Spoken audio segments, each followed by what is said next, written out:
আসসালামু আলাইকুম। স্বাগত জানাচ্ছি বিডি চ্যানেল 4 রাতের সংবাদে। সাথে আছে আমি লৌরা চৌধুরী। শুরুতে আলমগীর হোসেন সিটির সংবাদ শিরোনাম।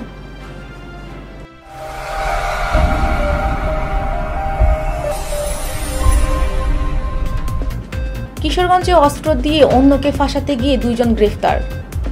সাইফোর্স কিশোরগঞ্জ শাখার উদ্বোধন উপলক্ষে ফ্রি সেমিনার। নান্দেল সদর হাসপাতালে পকেট গেট নির্মাণের দাবিতে মানববন্ধন। ইসরায়েলি অভিযান, গাজার সুজাইয়া থেকে পালালো 60,000 ফিলিস্তিনি।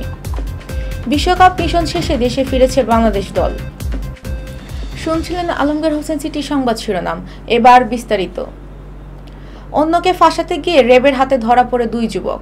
গ্রেফতার 2 জনের মধ্যে মোহাম্মদ নবী হোসেন মনকোরসা গ্রামের মৃত আব্দুল খালেকের ছেলে ও মোহাম্মদ দেলোয়ার হোসেন একই গ্রামের সোহরাব মিয়ার ছেলে।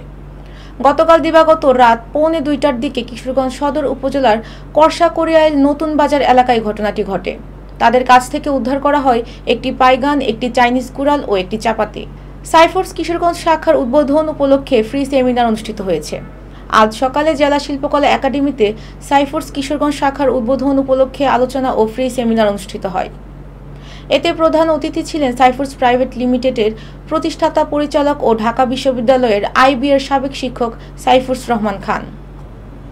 সাইফোর্স কিশোরগঞ্জ শাখার পরিচালক মোহাম্মদ হেলাল উদ্দিনের সভাপতিত্বে অনুষ্ঠানে বিশেষ অতিথি ছিলেন অবসর সুবিধা বোর্ডের সচিব শরীফ আহমেদ সাদি, গুরুদয়াল সরকারি কলেজের প্রাণীবিদ্যা বিভাগের সহকারী অধ্যাপক মোহাম্মদ মোফাজ্জল হোসেন, আজিমুদ্দিন উচ্চ বিদ্যালয়ের প্রধান শিক্ষক মোকাররম হোসেন শুকরানা।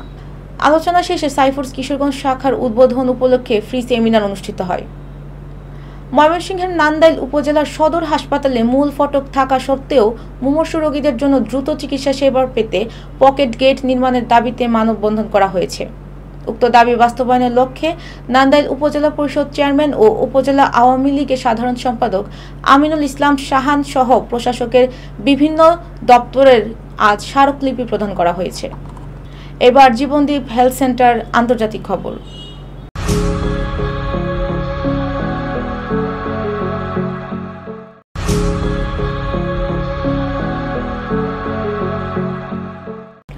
ইসরায়েলি বাহিনীর বর্বরতায় বিপর্যস্ত গাজাবাসীর জীবন।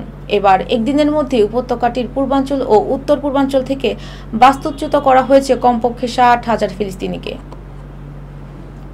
এবার ঘরোয়া ডিজিটাল প্রিন্টার্স খেলার খবর।